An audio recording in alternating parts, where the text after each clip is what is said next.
What's up guys, it's Ryan and you're watching Ryan Vision. If you haven't already, make sure you like the video and subscribe for more.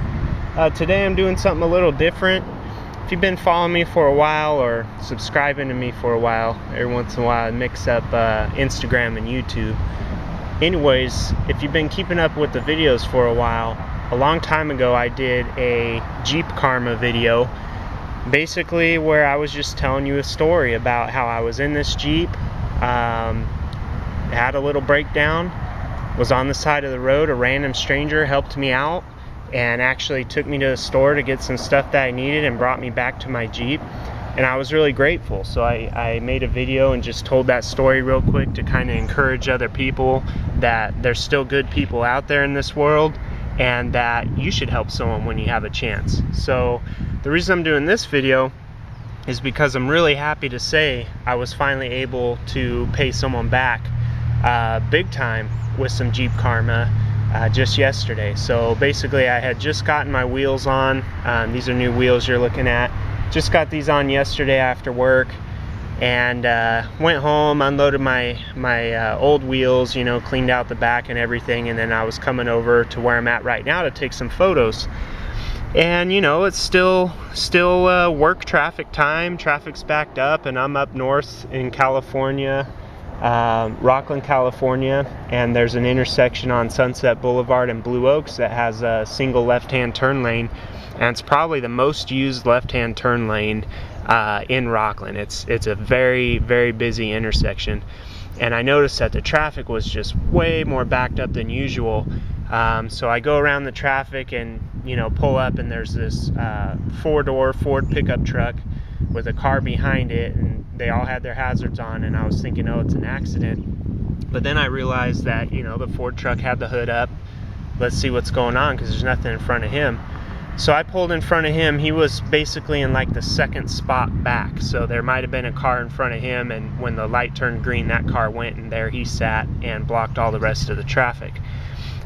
So, you know, I pulled up, rolled the window down, said, hey, what's going on? Do you need a tow? I always carry my tow straps, and I always have my D-rings on the front. The winch is always functional. I've used that to rescue people, towing them backwards off roads, and I always have my tow hook in the back if I'm not using a trailer hitch. So he said, well, yeah, you know, I need to get out of the traffic, but for some reason I can't get it into gear. You know, basically something's going on with the alternator or the battery. I can't get it started, so I need to jump first. So you know, trying to work pretty quick, I just ran over the center divider into the 3 oncoming lanes of traffic. You know, I made sure it was clear, pulled over there, and I gotta say it was kind of cool because, you know, the curb's a decent size, and I just rolled right over it, kind of bouncing around, and then threw it in reverse and ran back over it the other way. So now I'm facing the wrong way on the right side of the road, with my hood up to his hood.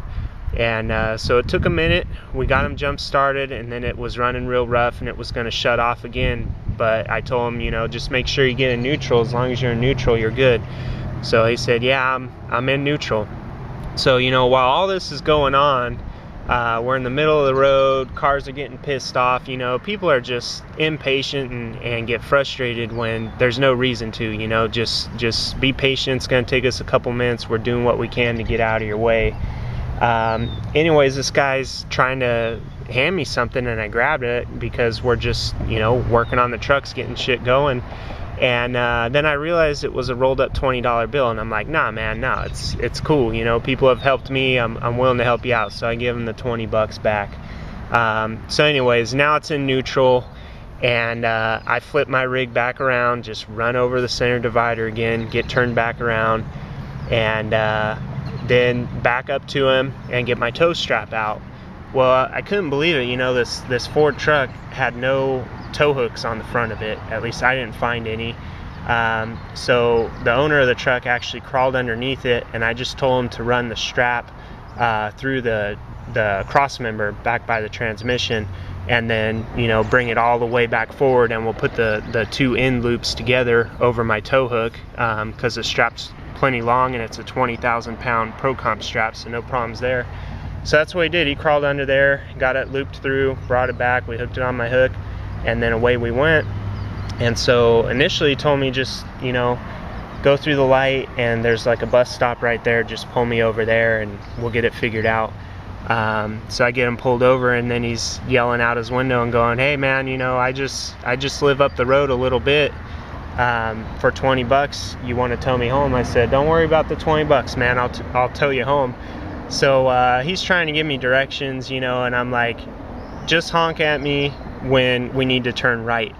Well, he tried to honk, but the battery was dead, so it was just this weird sound like a sick duck or something, but I heard it. So I hang a right, and then from that point I didn't know where to go, so I'm sticking my head out the window and he's sticking his head out the window like Ace Ventura, you know, and yelling back and forth at each other, and got to his house, you know. And so it's kind of a long story, but in reality it was a pretty quick event. It didn't take all that long, maybe 15 minutes or so. But the bottom line, the reason I'm doing the video is, you know, if you have an opportunity to help someone, help them out.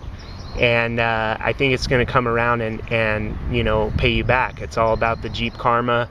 People have helped me out on the Rubicon Trail, you know, where basically it's a survival situation. Your vehicle's not running. Yeah, you can hike out, but you don't want to leave it.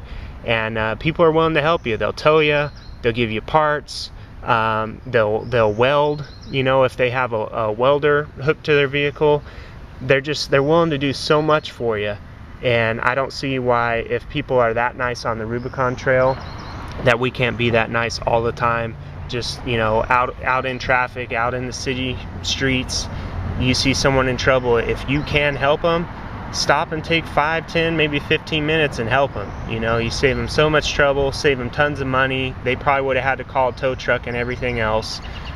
So when we got to his house and I was unhooking the tow strap, he did pretty much insist and forced me to take the 20 bucks. So, you know, finally I was willing to take it. He said, just put it in the gas tank, man. So that's what I did. So I handed him a ProjectZJ.com business card. Hopefully he checks out the website. Maybe he'll even see this video. But at least hopefully he'll check out the Jeep and see, you know, what the rig that towed him home is all about.